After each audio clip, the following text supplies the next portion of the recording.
Stephen, on a day that celebrates women in aviation through WomenVenture and other programs, you have a really interesting announcement. I frankly got blindsided by this one. I knew you were doing something. I wasn't aware of the extent of what you're anticipating here, but pretty exciting stuff.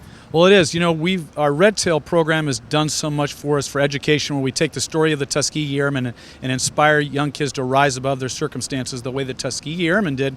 We wanted to take another group of socially disadvantaged people from World War II and say, let's tell their story about what they had to do to overcome odds. And really, World War II changed the role of women in this country. If you think about it, they came out of the kitchen, came into the workforce, into the cockpit, and when they were thought somewhat in that time that they couldn't do it. But we had to get these airplanes from one place to another, and the WASP did it.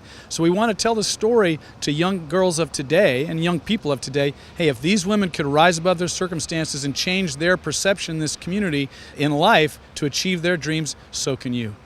What's the whole program encompass now? So what we plan to do is we plan to produce a movie like the Red Tail Rise Above movie. We want to produce a movie that tells the story of the WASPs and tells that history, but at the same time talks about the 6 principles that they rose above their challenges to achieve their dreams. We're looking to tell a story of a young girl of today who comes and talks to her grandmother and says, you know, feels like maybe she's not accomplishing all that she can because of certain pressures. And the grandmother says, well, let me tell you a story, and tells her story as a WASP. And then we use the history of the WASP and tell what went on and show vintage film and footage and interviews with the women of today that are still alive from the WASP, and they tell their story in an emotional manner, and it really inspires young people. And we want to make an experience too. It has to be fun. Kids aren't going to be engaged just by pure history. So as we do in the Red Tail Rise Above movie, we fly you in a Mustang, so you feel like you're in the cockpit and you get that spatial disorientation feeling of flying. And we plan to do that, make it an experience to fly with the WASPs. And you're going to do portable dome theaters? Right. So in the space of theaters, we found this portable dome theater. They use it in the planetarium world. So it's an inflatable dome. We can fit about 30 people in there. You sit on the floor, sit in beanbag chairs, and you watch, and we project the movie on half the dome. We can pack it up in a suitcase. We can take it to kids, or the kids can come to our locations, the 60 locations around the country where CAF's at, and we can really impact a lot of people that way and make a mobile, portable theater. Now, last year, we spent some time with you when you were announcing your plans for an extraordinary piece of history, C-47, That's All Brother. What's happening with that now? Right, so That's All Brother, the airplane that led D-Day. And what's great is it's been up here at Basler, and they've been doing all the anti-corrosion work. We've replaced a lot of the skin, replaced a lot of the ribs. A lot of base work has been done on the airplane.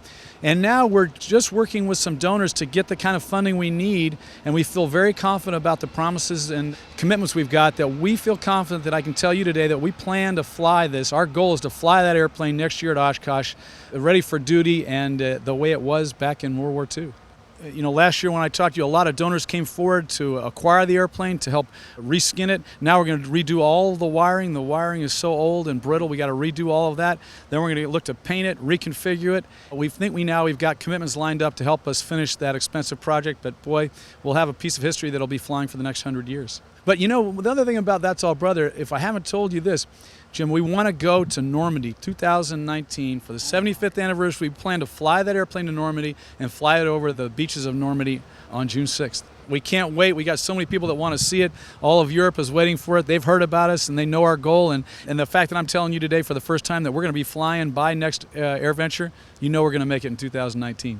Steve, I want to be there. We will be there to, in no uncertain terms, shoot it every way we can. And by the way, if you need a spare jumper, I am your man. I will make sure to put you on that list. Thank you, sir. It's good to talk to you as always, and more important, keep them flying. Thank you, Jim. We appreciate it. Everything you do, too.